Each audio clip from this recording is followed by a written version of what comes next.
Good morning, good afternoon, good evening. Welcome to another episode of the Blacksters Finest with me, Robert. With me, Pete. Man like Mo, yeah, full furnace, We the back. beard is in full effect, yeah.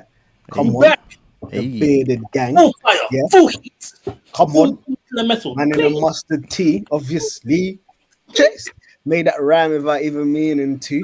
Yeah,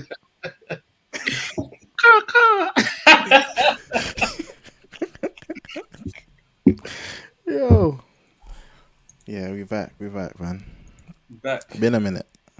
been a Well, while. to the listeners, not necessarily because there's been consistent episodes, but Jeez. To Even when we got the live streamers, yeah. Yeah. well, we back. it's been a long time. We shouldn't have left you without a dope beat to step to. I don't think we got the clearance for that still, but yeah. Yeah. No, cool. Right, let's get into it. Yes, sir. I feel like it's been so long since what sorry, we should do a one for one. Yeah. Let's do that. Unless Robert, you had anything else in mind. Actually, I do. So I took a quiz at work the other day, and I was so furious. I was furious. Okay. Alright. So let's do that. Do the quiz. Yes. Okay. Okay, let me get it. Let me find it. Interesting. Okay, what's it? So the quiz is. Hold on. Just waiting for it to load on my phone. So the quiz is this Lamentations or is this Taylor Swift? Oh, stress. Banter. Stress. And you know, when I was doing that, I thought, yeah, I got this. But then Taylor Swift, you know. But then I realized how they had tricked me. Do you know how they tricked me? Lamentations was the Message version. Oh no. That's not even the Bible. That's not gonna help. That's At not least gonna you've help given at us a all. heads up. Yeah, Hold on, let me. I'm trying to get. that's not gonna help much. Give me a second. I really should have got this ready beforehand. I was looking at Mo, the- do you read the Message version? I have done, but it's not something I do often. Fair enough. Okay. Cool. All right. So there's 14 questions. Okay. All right. Hold on. What's happening? Robert's phone is giving him a runaround. It's really not doing what it's supposed to be doing right now. It's just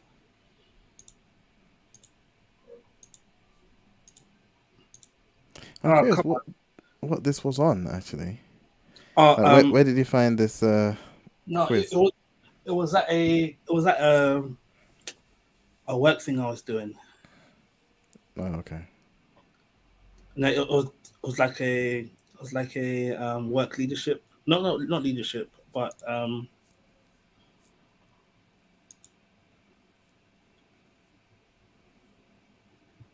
sorry, I'm trying to find it. I was gonna annoy me now.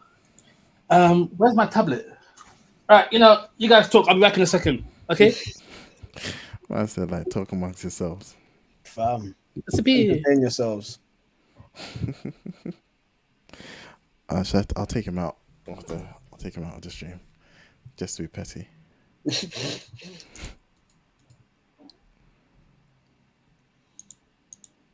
Oh, I can ban him from the studio. Raw. That's too much power. Oh, he's gonna be so upset when he comes back. I wonder if he's even going to sign back in. No, I haven't kicked him out. I've just taken him out of the stage, as it were, of the stage. Do you have a PS5? No, I don't. Do you know what? I had a PS4, but I realized that I just wasn't playing it. Right. And with it sitting beside the computer plugged in, I was getting frustrated that I wasn't playing it. Right. So I was like, for my own sanity, I'm just gonna get rid of it. Fair dues. Fair dues. So I got rid of it. I still got the Switch. So I'll be playing on that. And even that is very sporadically. Mm. I think I picked it up yesterday in like 2 months. The first time in 2 months. No, fair. I was only asking because the new Mortal Kombat 1 has come out. Yeah. And I just finished the story like Oh, sick. yesterday. Yeah. Not the game, like watching Yeah. The watching YouTube the story thing. Yeah. Alright. Bro, Mortal Kombat on Switch looks so crap, bro. It does. I saw is it there on was, Switch It's as so well? slack. there was a video comparing the PS5 graphics and the Switch graphics, and people were fuming in the comments. Fuming. There's no texture. There's I didn't even realize it was released on Switch. Yeah, there's no texture. There's the X-ray moves just look so slapdash. Oh. That's unfortunate. Yeah. Yeah. The storyline is fine though. I watched the storyline. It's quite cool. All right, cool. All right, I'm going to keep a score. So I've got Peter and I've got Moses. My pen is not working. Oh, there it is. Okay, so 14 questions. Okay, Right. so it's either a Taylor Swift lyric or it is a lyric. No, a lyric. A line from Lamentations. Basically lyrics. The message version is basically lyrics. Okay, number one. I remember it all. Ooh, how I remember. Sorry. I remember it well. Oh, how well I remember the feeling of hitting the bottom. That's Taylor Swift. Peter, who you going for? That's Lamentations. The answer is Lamentations. 1 point for Peter. They wrote, "Oh, how I remember it all." Oh, bro. Oh, how I remember it all. Yeah, nah, they're mocking it. Message is mocking it. Question number 2. Have you ever seen anything like this? Ever seen pain like my pain? Seen what he did to me? Oh, that's Taylor Swift. That's Taylor Swift. That has to be Taylor Swift. Lamentations. What verse? I'm sorry. What verse? It doesn't have the verses here, unfortunately. And the message, sometimes they just put 3 verses to 1. So it would have like verses 2 to 5. Yeah. Oh, how he... What? Who's he? I don't know, but my pain. it's lowercase he though, so it could be. It's not even God. All right, the next one, number 3. It rains when you're here, and it rains when you're gone. That's Taylor Swift. Moses, Taylor Swift. that is correct. No 1 point for both of you guys. It's gonna sound like I actually even know Taylor Swift lyrics. I don't. Number 4. Long were the nights when my days once revolved around you. I'm tempted to say Taylor Swift. And then it's the quiz, isn't it? It's a quiz. This is so When obviously. my nights revolved around you. All right, I'll read it again. Long were my nights when my days once revolved around you. It's kind of bar still. Long were my nights when my days used to revolve around you. Yeah. I'll say Lamentations. Peter? I think the smart thing would be to say Lamentations, even though I can't see this in the book. But then it feels like Taylor Swift as well. I'll say Taylor Swift. It's Taylor Swift. No point for Peter.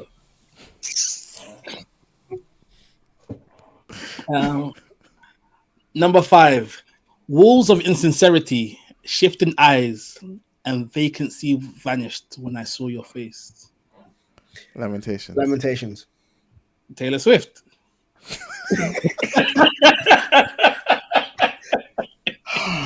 What?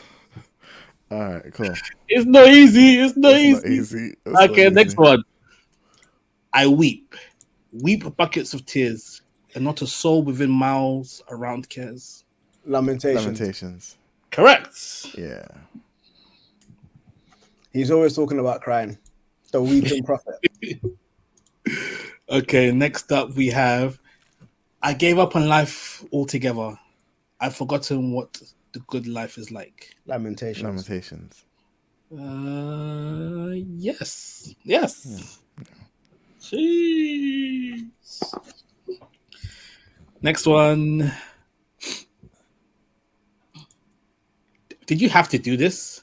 I was thinking that you could be trusted. Taylor Swift. Yes. Look, guys, you're getting it. You guys are getting the rhythm now. I'm just trying to catch up to Peter because he's like 2 points ahead of me. Number 9. Like shadows in the faded light. Oh, we're invisible. Lamentations. Can you read that again? Like shadows in a faded light. Oh, we're invisible. That kind of sounds Taylor like a Taylor Swift bar. I'll say Taylor Swift. I'll still say Lamentations. Okay, that's another point for Peter. It's Lamentations. Wait, if it's Lamentations, Mo is right. Oh no, sorry. No, sorry, it was Taylor Swift. Sorry, Don't get excited like that, bro. Okay. Are you ready for this one? Are you ready for this one? This one Evidently not. Woo! This one. Oh.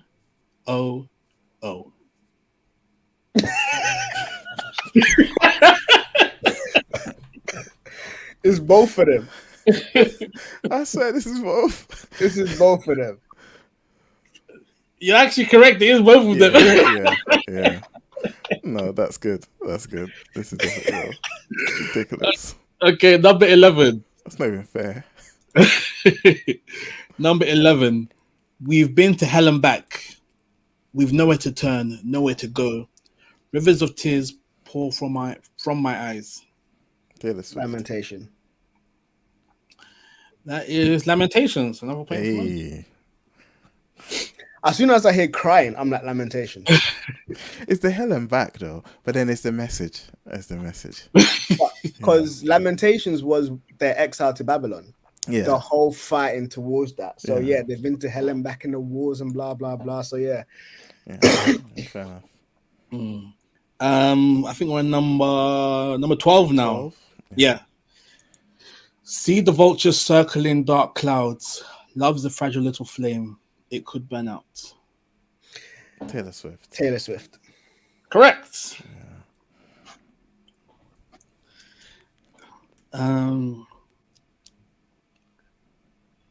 You'll find out what it's like to get drunk and wake up with nothing. Ooh. I feel like God is talking to Jeremiah. Yeah. I feel like this is Lamentations. That's a rebuke. I feel like this is Lamentations. I feel like it's Lamentations. Correct. Lamentations. Yeah. Okay. Yes. Number 14. Time turns flames to embers. Oh. I would say Taylor Swift. Taylor, yeah. It's Taylor Swift. Yeah. Okay, last one. Okay. That was 15. Okay. I thought this nightmare was over. These walls that they put up to hold us back will fall down. The time will come for us to finally win. And we will sing hallelujah. We'll sing hallelujah. Nah, that's me Taylor. Stress. That's a setup. That's a setup. It feels like a setup hard. That's a trap card. That is a trap card. I can't imagine Taylor Swift saying hallelujah. I can't. Because I think it's a trap card, I'm going to say Lamentations. Peter? Stress. I can't see Taylor Swift singing that line. But again, because it feels like such a trap card. Yes. I do. Everything says that it's going to be Taylor Swift. Everything, because it's just like to put a blatant hallelujah in Yeah. it. You're going to think it's from the Bible, Yeah. 2 hallelujahs. bro. Back to back. Yeah, I'll say Lamentations as well. No, that one was Taylor Swift. Raw. It was a trap card. So, in second place with 9 points, we have Moses. Disgraceful.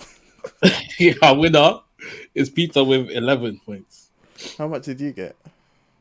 Oh, so it was when I did it. It was you get knocked out when you get an answer wrong. Oh, I was up okay, on the first question.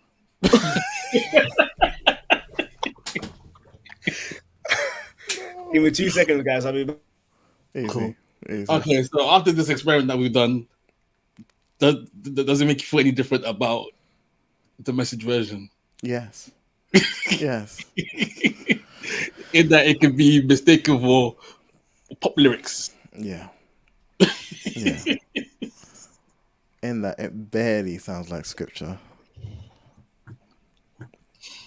Well, It's just man, that's why I've been against this book for the longest time. How dare it? Disgusting. That reminds me of hip hop and Shakespeare quiz. Mm. I haven't See heard if of bars that. are hip hop or Shakespeare. Yeah. And they tend to use that in like poetry sessions, especially spoken word, to kind of see if it's poetry. No, Shakespeare or rap. Shakespeare or rap. Oh, you go Shakespeare. Mm-hmm. Willie Shakes. They'd be having Jay-Z's bars next to Hamlet and stuff, and people would be thinking Shakespeare wrote Hard Knock Life. What's the thingy in Paris? What's the is it Paris? Yeah. Analyze in Paris. Yeah. You get that wrong, you think it's Shakespeare.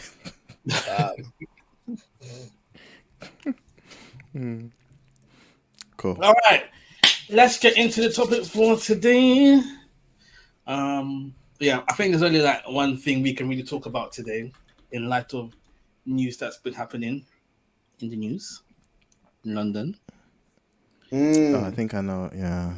Yeah, Peter's moved out, so it doesn't affect him anymore. Wow. Yeah. Wow. Yeah. Well, at least not this kind of thing. You got the Skinners to worry about now, bro. Not whole quite, different but yeah, ballgame, kind boy. of. No. But yeah, so on Wednesday Yeah, I think it was Wednesday. morning, a 15-year-old girl was stabbed defending her friend from her friend's ex-boyfriend. Is that what happened? Yeah, Wasn't it the girl herself? no, it turns out it was the girlfriend's friend. That's mad. Huh. Yes. And so the boyfriend had come trying to win back his babes. Came out of the house with flowers and a 12-inch knife. As you do. Flowers and a machete. You either receive my love or you receive my wrath. Yeah. What? Yeah. And yeah, they were at a bus stop on the way to school, and yeah, unfortunately, this girl, Eliane's life was taken. Eliane is her name. Yeah, and it happened in Croydon. No surprise there. Don't do us like that, fam. He's heading out. I'm going weak. But yeah, well, to be honest, I live in Norwood. I've never lived in Croydon. My postcode has always been on the compass. That means I live in London, baby. London for life. Anyway, but yeah, so I thought it'll be interesting to talk about this. I was talking about it with Andrea yesterday. Oh yeah, he got arrested. They found him there. Yeah. 45 minutes afterwards. Yeah. And yeah. Yeah, so I was talking about it with Andrew, and we're discussing like how could things come to this. Like it seems that like this generation of kids are way crazier than we were when we were kids. Um, like if you look at like the like increasing numbers of like knife related incidents and murders and stuff, it's like these kids are like a law unto themselves. Mm. Like no church in the wild, no church anywhere. They'll burn down the church. So, um, people have been, talking about, you know, there's things we can do, but I haven't really heard anyone say anything that that would be a good solution to like stop these things happening. Because it just feels like it's a systemic problem from all the way back in terms of like I think it was Akala who I first heard say this, that the nature of like all these high rise council buildings, um it's no shock that these kind of things occur, Mm. like these kind of council housing and things like breed these kind of people. um Nah, you don't think so, Peter? nah. I think it sounds like an excuse to me, and it sounds like a I don't want to say, I don't rehearse is not the right word. It sounds like an excuse with a maybe unwitting agenda to bring race and class into it. Um, the council housing situation, it's not the best. Yeah, fine. Um, there will always be in societies where you have people that rely on the government, or whatever the case might be. It will be easy to say in those areas, like anytime there's council, it starts to sound like, oh, these are bad people, right? Because whatever. But actually, if you think about it, like we just came from Ghana, they don't have that luxury. So you've got people sleeping under benches, right? That over here would be in council housing. Those people aren't bad. The fact that you are reliant on the government or whatever isn't bad, right? Mm. I think the thing runs deeper than just, yeah, council housing. They don't get all the things that you get in Chelsea. They get something, right? And that actually isn't.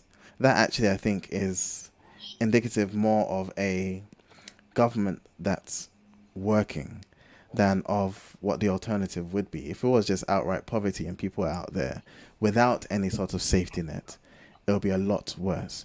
I think the thing runs down to, and for me, it will come down to stuff like the family unit, stuff like taking God out of schools, taking God out of society, out of community. That's what I think breeds this, because I think this is a symptom of sin, of whatever pride it was that's in that guy that will make him be able to stab a girl. The um lack of fear of the wages of sin, and it's easier for me to say that as a Christian, but even in society, if the penalty, Chris Rock made this joke, if bullets cost what 160,000 or whatever, he made a joke. If a bullet was more expensive, there wouldn't be that many stray shootings, or there wouldn't be that many people that die from stray bullets, right? If the cost of carrying a knife and the cost of taking someone's life, like this instance was your life gets taken, I think things would reduce. I think things would reduce significantly. If I knew that, okay, me carrying this knife around or me stabbing someone could result in me getting a death sentence, I think a lot of people would think twice about carrying a 12-foot knife for no reason. And so I think this is an evidence of sin more so than it's the government or society or racism or anything. I think it's sin present in people, and yeah. But I think so. I watched the news report a while back about repeat offenders, and he was talking about how people are more likely to reoffend once they've been in prison, and like a reason for that is because they feel like they can get away with it. And I think If you take people's lives, you don't get repeat offenders. but I don't think these people go into it killing people thinking that they'll get caught. That's the thing. Yeah, no, they don't. But then, if the consequence is like, think about it. In as much as you don't think you'll get caught, I think everyone that does something stupid does it with an awareness of what the consequences would be if they are caught. Right? It's prison, or it's you don't want to get caught, or you're not planning to get caught. But it's like, if you are caught, it's not the end of the world. Well, if it was the end of the world, is what I'm saying, that wouldn't be the case. And again, this might be an emotional response to hearing a 15-year-old girl die for no reason. Like, there's no reason why this girl should die. So maybe I'm being a bit emotional. Maybe I'm not being as logic. But I think the death penalty should be the thing for people that take people's lives. Like, you killed, so then you should be killed. That's like that's the only thing that makes sense. I definitely agree with corporal punishment. I just don't think that people see it as something that is scary. Scary Maybe. Because if you're going to kill someone, you're aware that you're going to get at the very minimum 10, if not 15 years in prison. And if not even that amount of time is a deterrent, I don't think these people know how to quantify what it means for their life to be taken, which is why. Yeah, but then again, but prison becomes like a bit of a badge of honor. Like, everyone's like, if we're all going to prison, you're in prison. They're like, oh, they let him out of jail. Then they let him out of the slammer. It's par for the course. It's a rite of passage, if you will. Yeah, you've got a criminal record. Cool. Like, no one's thinking about their future like that. But then if the consequence is there is no future. Again, I'm saying this. I don't think anyone will ever go for it. I don't think this country has the appetite for it. But I think it's a solution at the very least. I do. I think kill all the murderers. It's one thing like crimes of passion. Like, I'm not saying there shouldn't be a court system. There's one thing, crimes of passion. I'm not saying everyone that kills should be. If someone enters my house like a robber and I kill them, I don't think that's worthy of. That's not what a crime of passion is. Yeah, no, sorry, no. I'm saying these are examples of things that I think. Sorry, these are things that I think there can be like a court process and stuff on. Like, not all slaughters, I should say, are this, but where it's so senseless, it's so unnecessary. I think you killed someone like this, you should get killed. It's a tricky one. So you've in the past, isn't it? So you've worked with children in the past, so maybe you've got a slightly different take or a slightly different feeling towards this kind of thing. Yeah, there's a reality of the housing system. So it's fairly well documented in that the whole council estate projects ghetto sort of housing system was an experiment by the government, not necessarily to provide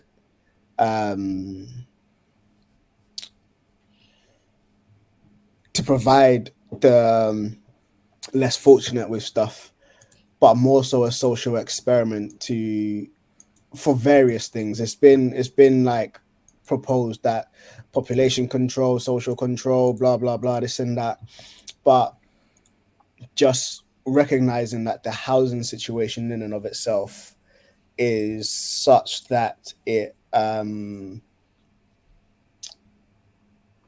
there's something associated with it that seems to be quite oppressive. Sorry, I don't mean to cut you off, Mo. Yeah, You lived in Ghana for a while. yeah. Can I ask you this? Is the housing system in this country better than the lack of housing system in like a place like Ghana? That's a loaded question. Is the housing Simple. system in this country better than the lack of? You can't compare it. I don't think you can compare it Why not? because I think because class in Ghana is very different from class in the UK. In that you can have whole families sleeping in an abandoned house in Ghana. Yeah. Or like after house in Ghana.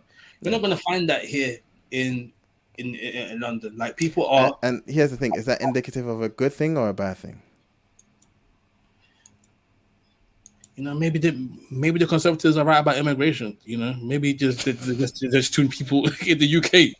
That's like where I was going per se. But Because my thing is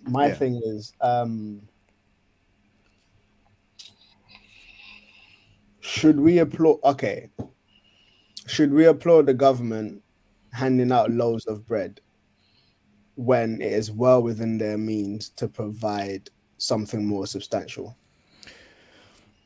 I think people like us with perspective should recognize what that is.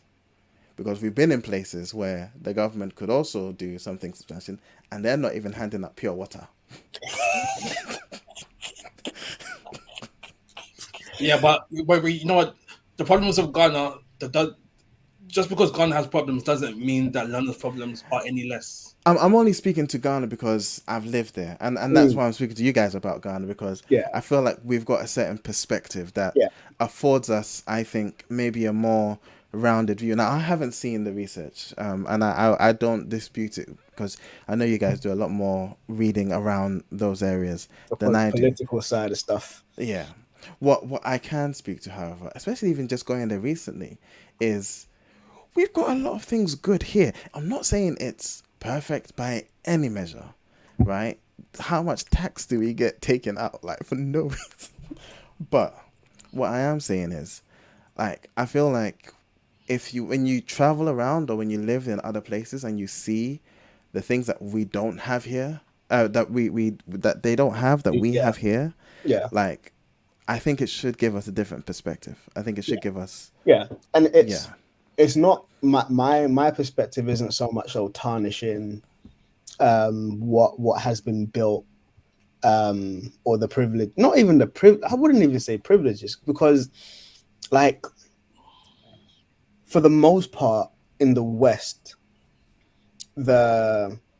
historically the prosperity, the progression, the privilege that is enjoyed here is almost always as a direct response or taken directly from slavery, and has its bearings on the prosperity, the labor, the workforce that was drawn from the African countries, from the colonies. And so the resources, the gold, like Great Britain is only called Great Britain because of the Commonwealth that it conquered. Like, it was a conquering force going out and stripping lands of the best of what they had, their resources and stuff, and bringing it back and establishing things here. And so even by default, the fact that things aren't, that's why a story like Wakanda is so pertinent, because it's just like, yo, what could have been if things were left, if the nations in Africa were left to develop themselves, they still had their best minds, they still had their resources, they still had the manpower, and they weren't pillaged for centuries to build the West. And as a result of that, there's been financial security and blah blah blah and wealth that has been handed down and built up in these countries to build some of these infrastructures. And so there's almost a benefit from that in building these countries in the West to the spaces that they're in. And so it's almost, you could almost argue that the West has enjoyed great progress and success at the expense of the countries that they kind of ransacked. And this isn't the path that I was trying to take it down, going from council flats and stuff down here, but it's looking like, okay, cool. Yes, we are in a space where we've got certain things that are much better established and that there's a structure for in these spaces, but also there's a twinge of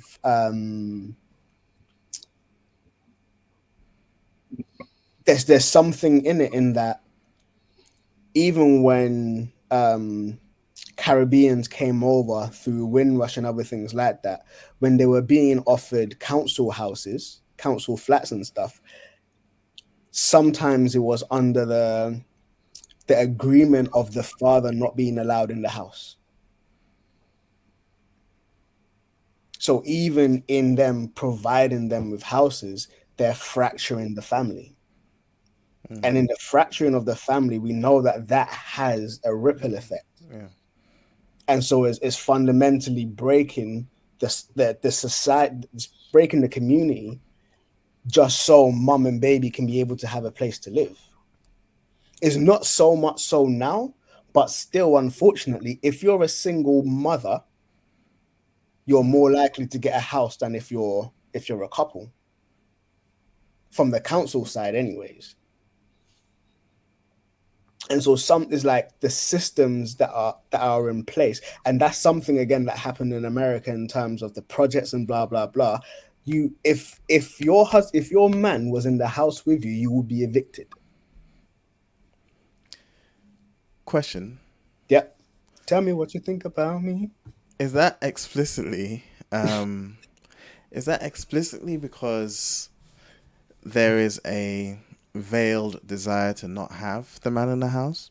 Or is that because if the man is in the house, then as two, your joint potential income would be enough to set you guys up, and so that space can be given to someone less capable or less? Oh, so the accounts that I have heard personally, they were like, the parents were together, and the mother was being offered a house or a flat or whatever, and the stipulation was the husband can't come with you. And that's in writing? Yes. Wow. Okay. Like they were married and they were like, your husband can't come with you. You could only have the house if you go by yourself. And that's an account from someone who's still alive. That's interesting. And so there's this. I'm really curious to see the justification for that. I don't think there is one. Yeah. And there is this real sense of this sinister, whether it's intentional or not. I can only imagine it's intentional. Well, at the end of the day, it's the devil, so I wouldn't be surprised. It's the devil. This sinister fragmentation or breaking down or erosion of a community by taking away the family structure. Because we know that, bro, like if this guy came from a stable household, 2 parents, I'm not going to say that erodes all of the problems. No, you're still going to have statistically. Statistically, it makes a lot less problems. Yes. Yeah. To see a man valuing and honoring a woman, even in disagreement, even when the woman is like, nah, blah, blah, and the man still standing and honoring her, you ain't going to put a machete to someone because she don't want to be with you.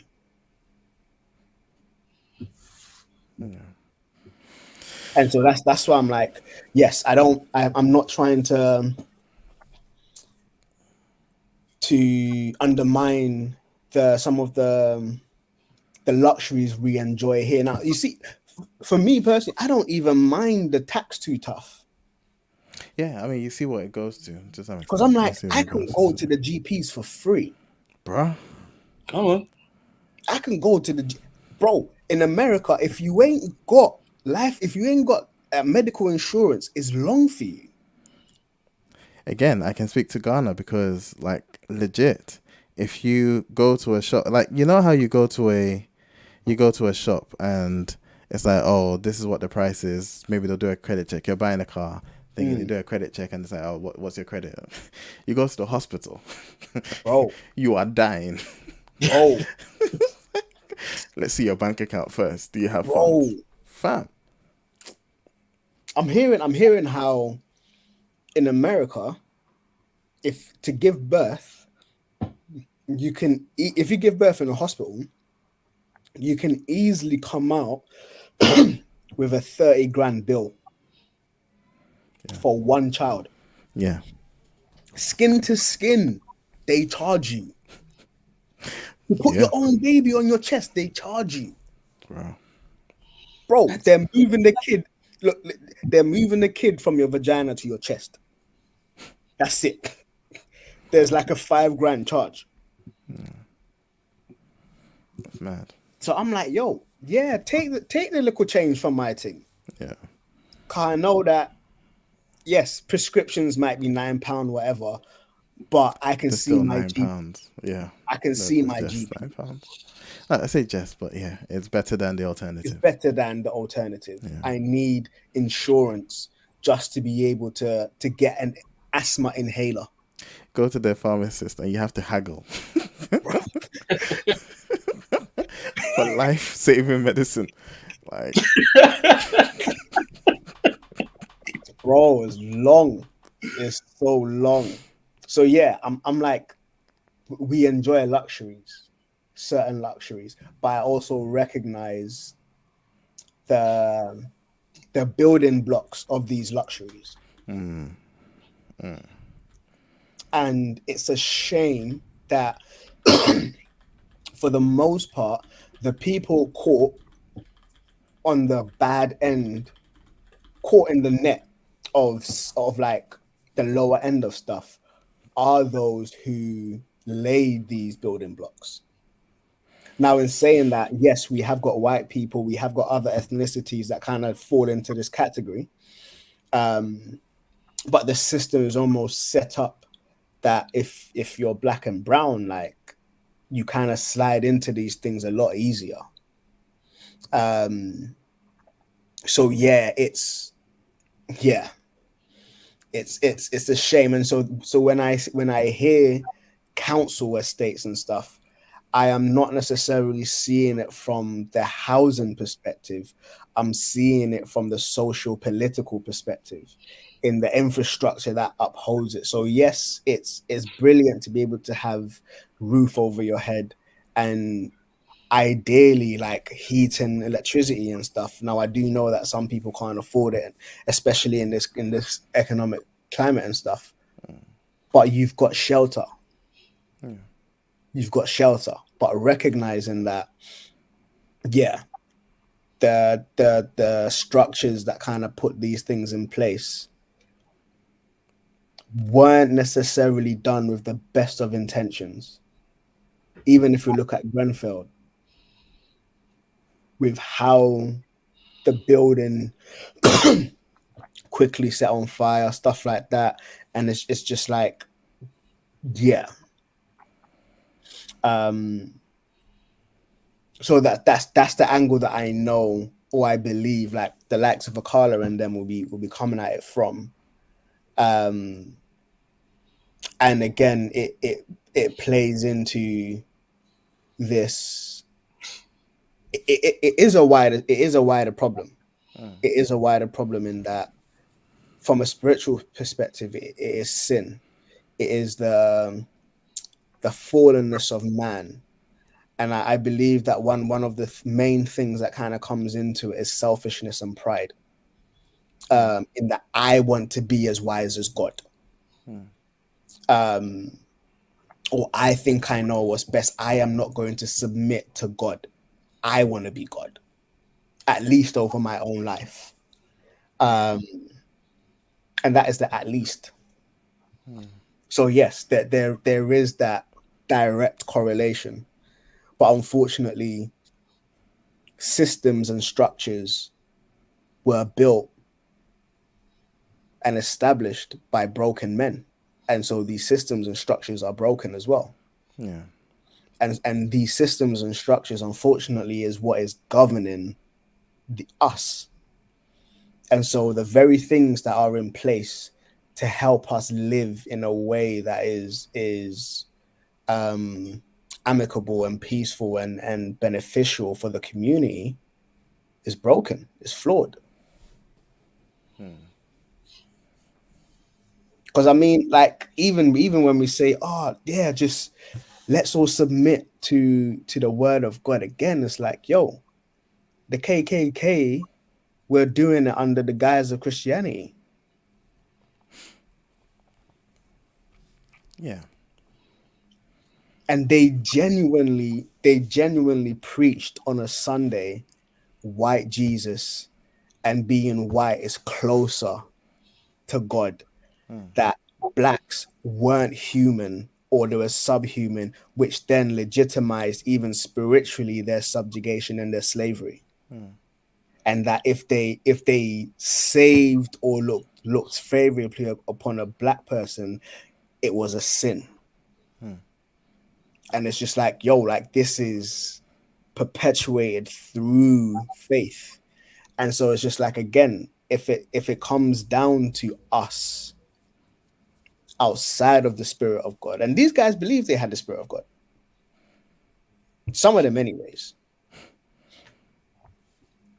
if it comes down to us, we are gonna make the worst choices. Like, yeah. So outside of death penalty, are there any things you think we can do to help help in the prevention of this? Because, like, obviously there's nothing we can all do in our lifetime unless we're the trumpets, because then the time is over, you know what I'm saying? But outside of that, is there anything that you think that we can do or have the ability to do to help these things not happen? I mean, Before we jump on that, yeah, Robert, I'd like to hear your thoughts around the whole social housing conversation. I think that the kind of people,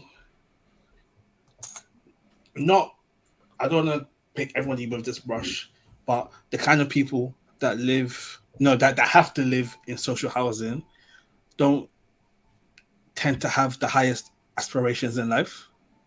You know, yes, you'll hear like a story about, I was raised in a council flat with my. I lived in a council flat. I was raised in I would say raised. I think all of us lived in a council flat. Yeah.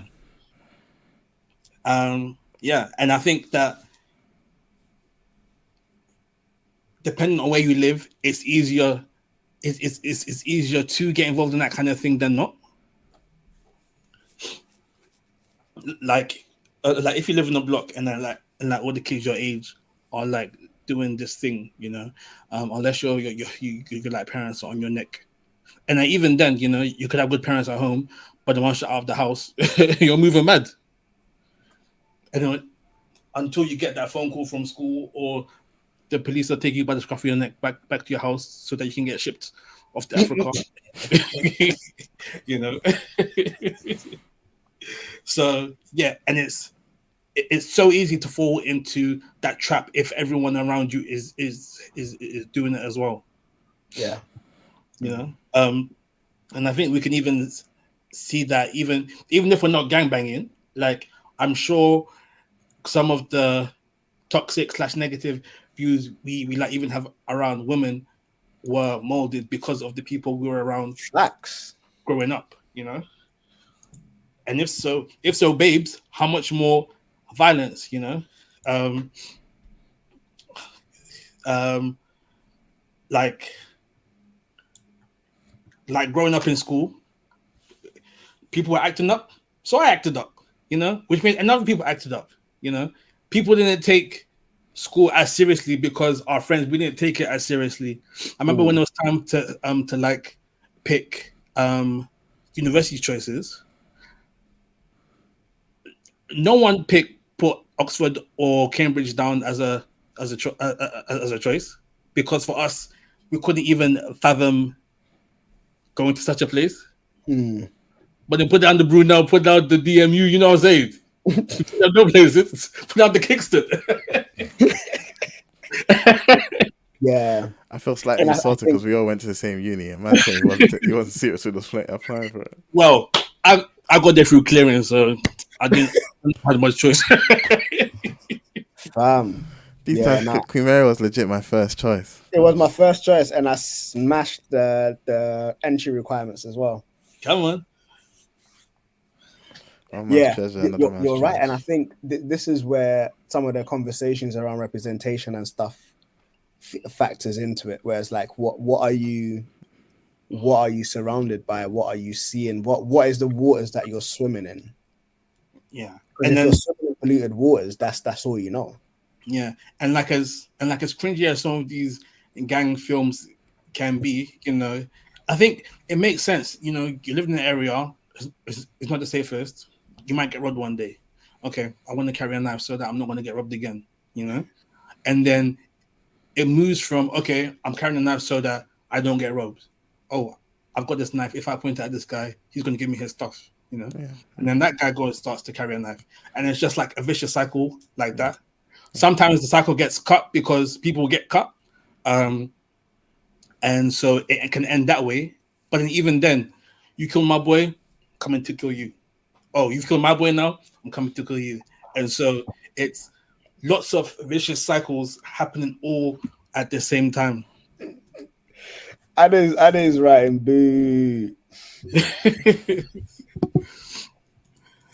And then it doesn't help that like growing up, girls are impressionable and they lack the confidence that comes with this kind of bad boy mentality, you know, like I'm like with the girl that got stabbed, she was defending her friend whose boyfriend, that was her boyfriend, you know.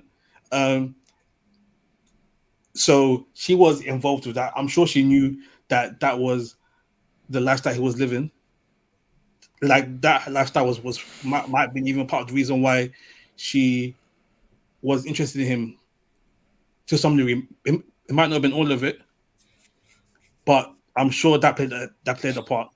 And like we've seen girls like the bad boy, the man, kind of guy. And I think that girl should be allowed to do that, make the mistake, and not have to worry about their life afterwards. You know, it's all part of that growing up process. You know, I'm sure if you ask our wives, probably not Anita, you know, but you know, but I'm sure with Gems and Andrea, they like the bad boys for a little bit, you know. Yeah, I think Peter might like be. There's a shot sense. I feel like there's a Peter shot. might be like the edge of bad boy that the furthest edge of bad boy that Anita's gone for. Yeah. Ooh, he watches crazy. Did cadets, he knows how to done Muay Thai. Yeah. These are the things she likes the least about me. Anyway. But I think so. Yeah. No. To add to that, it goes back to Top G. There he is. Top G. Mr. Producer. Mr. Produce. Come on. There is an element of, and this may be tribalistic or whatever, not tribalistic, but animalistic, in that you want to be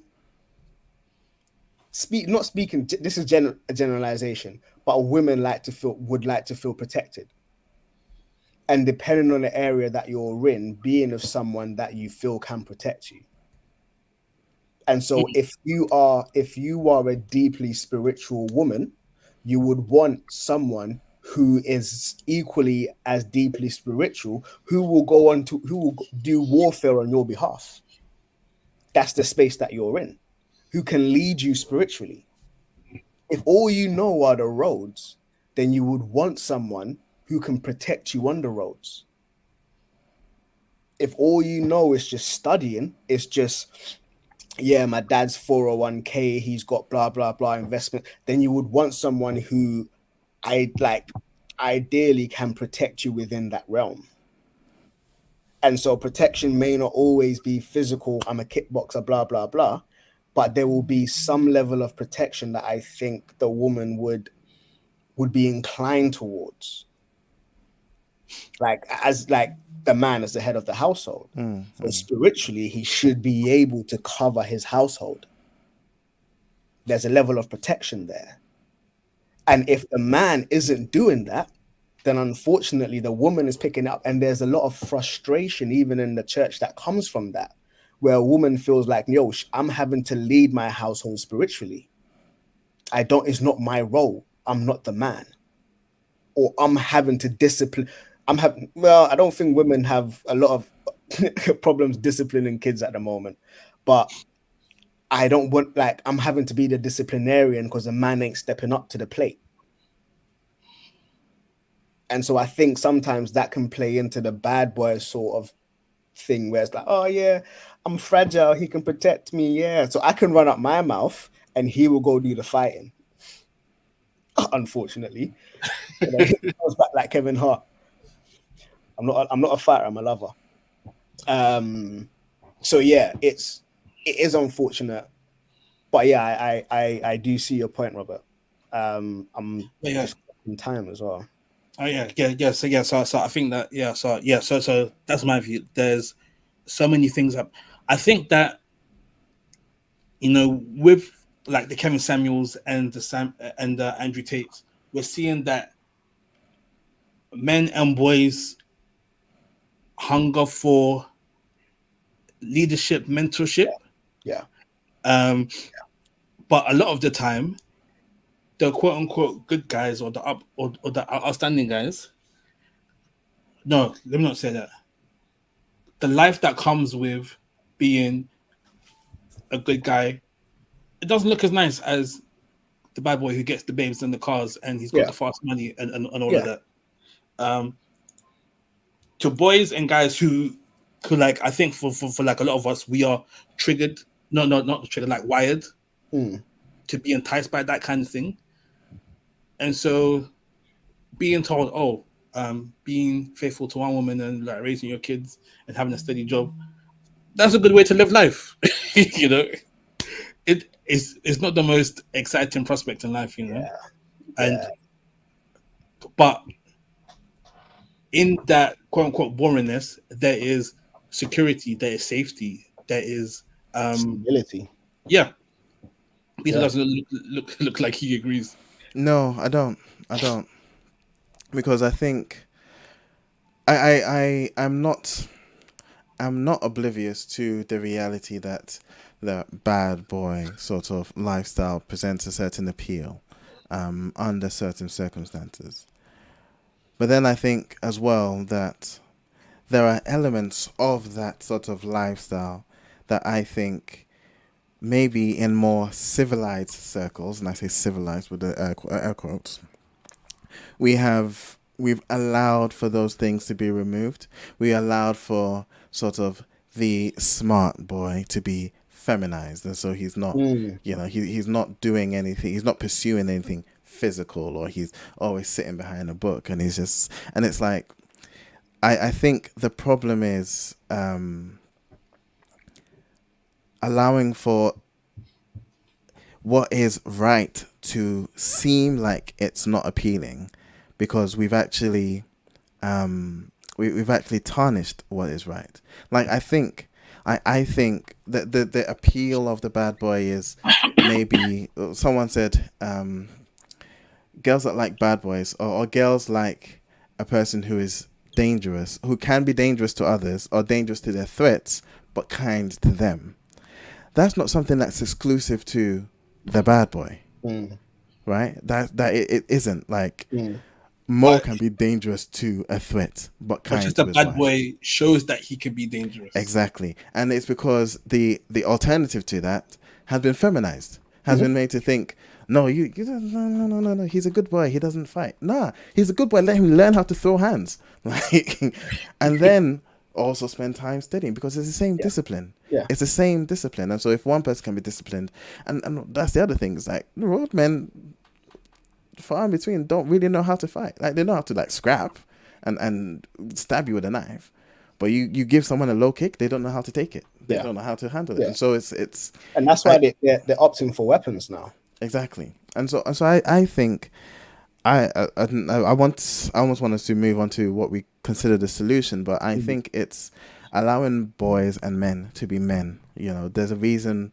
we produce so much testosterone, and there's a reason testosterone in and of itself is manifested in athletic pursuits or in aggressiveness. Those things aren't necessarily wrong. Yeah. And this is where the Kevin Samuels and the Andrew Tates are able to spout their nonsense, because they're embracing that. And people are like, oh no, this resonates with me. Yeah. But then they're embracing that with everything else that's stupid. Someone said their analysis of the issue is correct, but their execution of a solution is appalling. And I think that's what the church and what men and what good men should be able to give to their sons. Yeah. Like Yeah. a boy like this, if you're able to carry a knife, if whatever that means to be hard, like, you should also be able to value life. You should also be able to understand that, yes, there is a danger that you need to be able to present, but then at the same time, there's also a need to be able to control that. Yeah. There's a need to be able to be, to have self-control, to be gentle and kind when you need to be. But anyway, I think, yeah, I disagree with the bad boy lifestyle being the more appealing one. I think it's rather, I don't even want to say the good boy. I want to say the real sort of manly lifestyle needs to be defeminized and allow men and allow boys to be boys and give them virtue. You know, I think Peter, not that Peter's wrong, right? I'm not saying Peter's wrong, but Peter has also never had to live the life of watching the girl go to the girl that you like the bad boy, and you don't know what to do. He is because looking at you like, yes, I have. Like, what gives you that impression? Because you're you.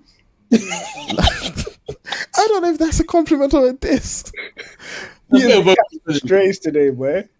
I But know. I think what it is again, the security of your environment makes that more realistic. That's fair. If you are in a dangerous environment, by virtue of the people you live by and what they're doing and stuff, you coming across as a gardener in a land full of warriors, if they haven't got the honor that kind of comes with being a warrior, makes you a victim. Yeah. And that's why like we laugh at these people from like middle class households when they try and get into rap and hip hop. It's like, bro, you know, the struggle world is not your life. Bro, you know? bro. Yeah. And so I have lived next to the weed smokers. I have like been in West Croydon Station thinking I'm about to lose my life, and literally thinking, all right, who am I taking with me? Like I've done that before. So I don't know why you had to point out West Croydon Station, but because it was West Croydon Station. It was a 154 bus stop. So and it's that. It's like if you live in an environment which is inherently aggressive, you either feel like you need to adapt to that to survive, or cower. There's no real middle ground, and so even that, I think it beautifully leads to the solution. And I think the solution is twofold. First is a deterrent, as you were saying, Peter, a deterrent to the guys actually doing the thing, and hopefully having a deterrent severe enough to actually be a deterrent. Yeah. But then also try to have a build in a structure that it's so the deterrent being short term, and then building a structure to almost reprogram the mindset as a long term thing. And that's where we will have godly men, godly counsel, wisdom, teaching what is a man, like what does God say a man should be, stuff like that, where we're investing in the long term.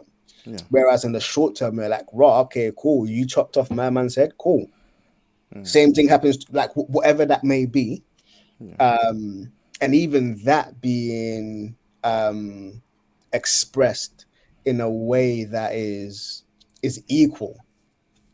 Not that the black man goes into jail for 15 years for carrying weed, and then the white man who's doing embezzlement and fraud and stuff only gets 2 months. Is that because he's white, or is that because he's rich?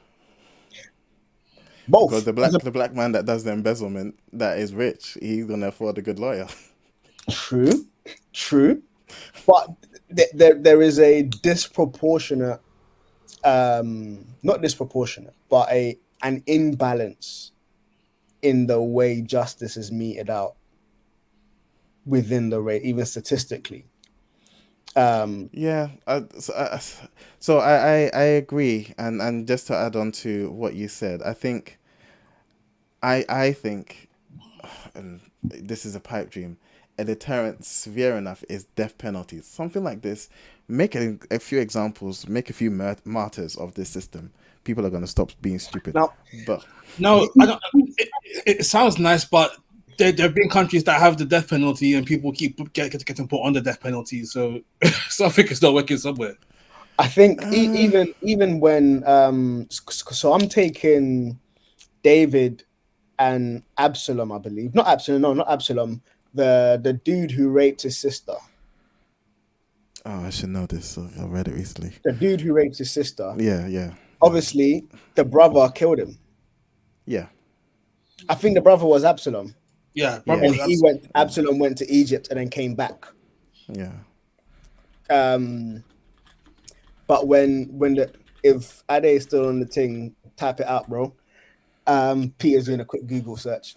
Yeah. Absalom. Tamar, was it Tamar that got raped, I believe? It was Tamar that got raped by Amnon and Absalom. Yes. Absalom. So Absalom killed Amnon, and then he went to Egypt to go hide. And then when one of I think it was Ahithophel got the woman to come and speak to David and was like, "Oh, my son killed. I'm a widow. My son killed my other son, and now the people are crying for his blood. And if they kill him, then I'm just going to be left here by myself." And David was like, "Nah, no one is going to touch him. If it was an eye for an eye, and he was killed, like in his wise counsel, David ruled against it." Yeah, David made mistakes. Bathsheba.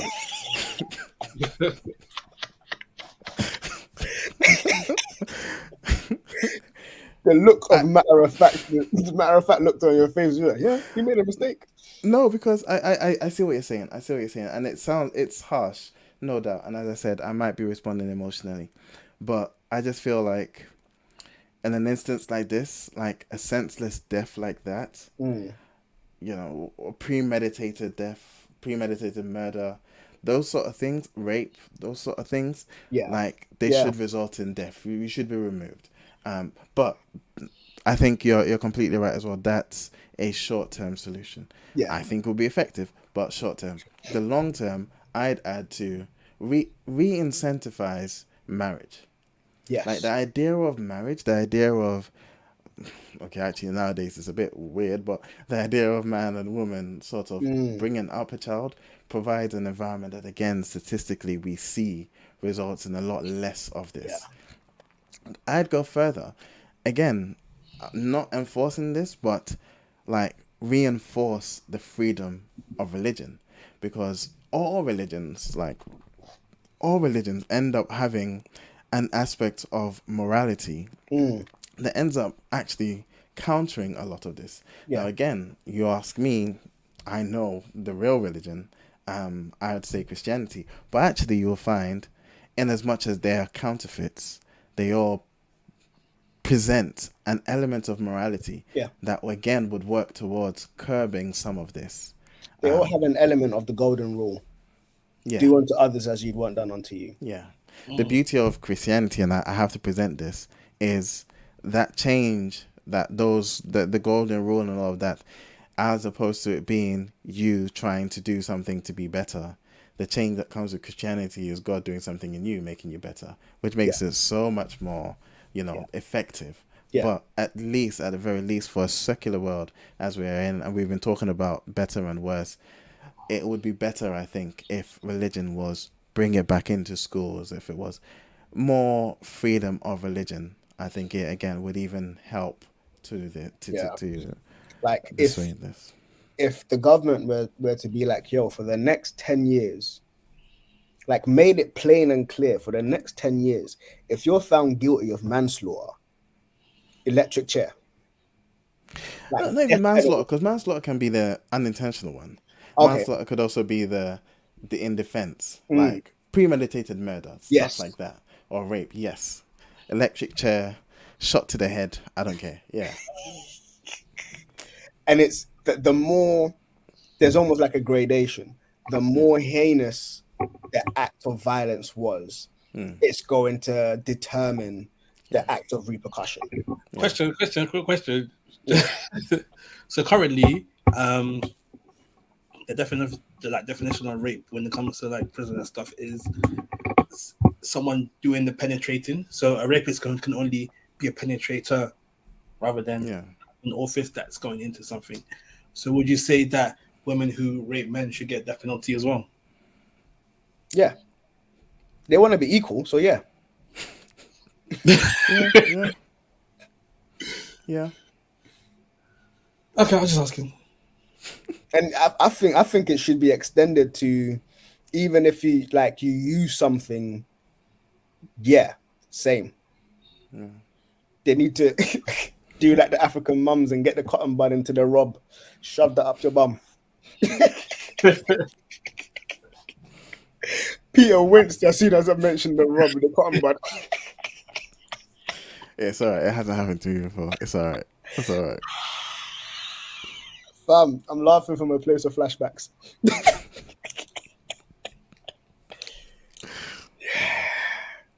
Yeah, I think that would be a good deterrent. But there would the justice system would have to be one that you would have trust in. Yeah. Partially why the communities are so violent is they feel they need to take justice into their own hands.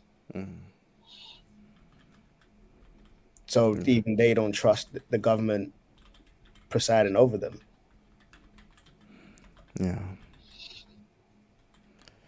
Yeah. How about yourself, Robert?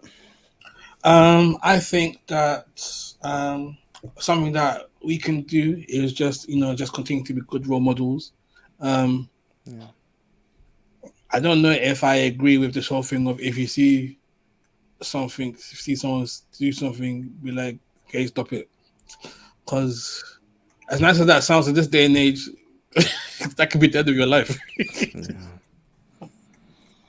Which is crazy.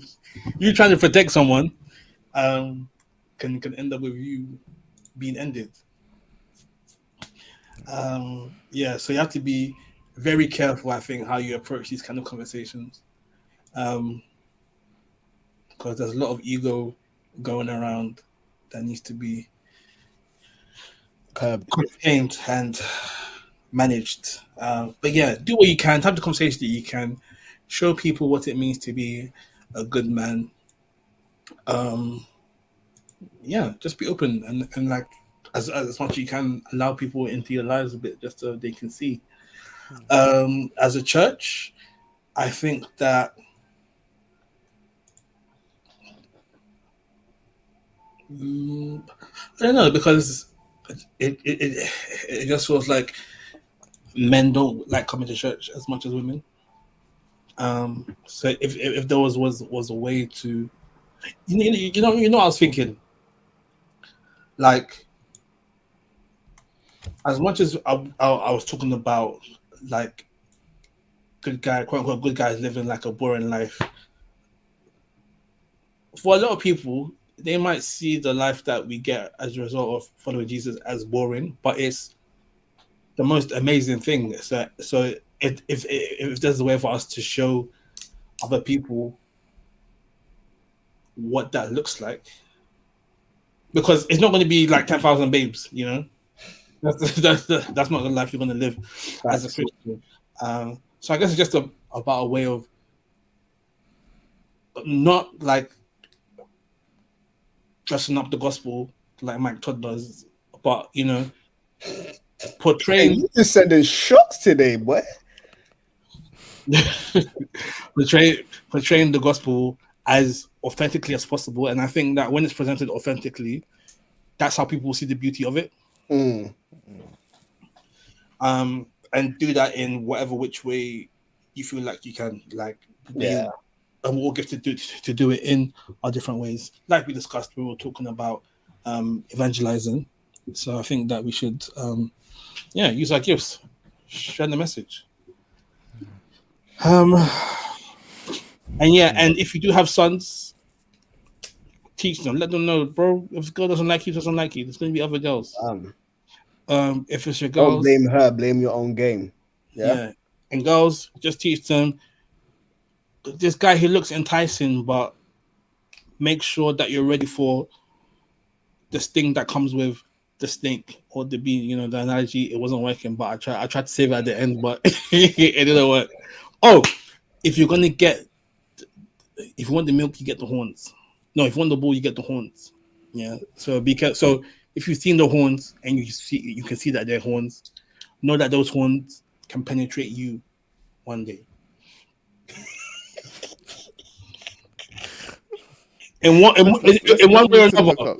Let's move to the hookups. Let's move to the hookups. This is a real Bobby A analogy. What can I say? In every sense of the word. But yeah, I hear it. Cool. All right, hookups. It's so hot. I'll go first with hookups. I've put this on my WhatsApp a couple of times. Revelation. That's it. Yeah. Revelation by an artist called Flawless Real Talk. He was on Rhythm and Flow, I think the first season. I think he was one of the finalists. D Smoke was a winner of that season. So he's a super good rapper. But that song, man, that song's been getting me hyped. I didn't know he was a Christian rapper, Yeah, he's not a Christian rapper, but that is such a Christian song. Like, it's I listened to it, and he's literally spitting revelation. I got Z in the car, like, Jesus on the cross. I love Zara's heart. I love her heart, man. Yeah, it's dope. But yeah, man, check out that song, man. That's one of my bangers for this year, definitely. Dope. Nice. Following suit, I dug back into the archives today, listening to the Show Barakas, listening to the guys that I used to listen to, and bro, I didn't realize how much I missed Stephen the Levite. So my hookup is just the artist, Stephen the Levite. Yeah. Just dig into his work. Like, just grab a notebook in it. Just grab a notebook while you're listening, because it's just sermon. It's literally, and his stuff is normally like 3 verses, and then it's just going, and it's just like, yo, like, I see the layers. It comes with like the biblical Jesus thing, then it comes with exposition, and then it comes with the practical thing. I'm just like, yo, yeah, bro. There's even one song, What's Your Proof? I remember bro, that one. Yeah. What's your proof? Yeah. So he's talking about don't just listen to people spitting the gospel. Yeah. Like, be a Berean, study the Bible, and if there's something that don't line up, ask them. Like, chop it up with him. So first verse, he lays down his premise. Second verse, he argues it, and then the third verse, bro, the verse, he's just laying out the scriptures for the first two verses. He's just that, and then yeah, at the end of the track, he's like, and if you think I made a mistake, here's my email address. Hit me up. Yeah, I remember that one. I'm gonna listen to Stephen the Levite now. Yeah, Bro. I'm just go check him out. Yeah, just Lamp there, Mode, Stephen the man. Levite. Lamp Yeah. Mode were on a different one. Yeah. Bro. Yeah. So that's my hookup, Stephen the Levite. Okay, so my hookup is a movie, Robin Hood, Prince of Thieves. It's a very old movie. Yeah. 1991. You know, it came to mind because there's a very famous tree in Scotland by Hadrian's Wall, and it's got the title of the most photographed tree in the world ever. And this week, one 60-year-old boy just chopped it down. I heard that, you know. What? Why? Nobody knows. What? Yeah, and that tree was in one of the scenes, and like they showed it when they were doing the news. I'm like, oh, I remember that movie. That's such a good movie. It's got Morgan Freeman in it when he was younger, had all his black hair. Kevin Costner and Rick. That's Robin Hood in tights, isn't it? Like no, they were in tights. Oh, don't think of a different one. No, that's a different one. Okay. Oh yeah, Robin Hood, King of Thieves. Cool. King of Thieves or Prince of Thieves? Prince of Thieves. Cool. Yeah. Cool. Sweet. I'm gonna go listen to Stephen the Levite again. Yeah, same. All right. I have to tighten up, dude. Anyway, shout out to Root for the intro, outro music. Calvin Charlie Audrey Emerging logo. Find us on X at Furnace UK, Instagram at TBS Furnace, YouTube, Audrey Amazing. You can email us at tbsfurnace@hotmail.com. You can find us at soundcloud.com/the Black Sis Furnace, no apostrophe. On all good podcast websites and apps, the Black Sis Furnace with an apostrophe. And that's it. So this is Black Sis Furnace. I killed it this time. Nice.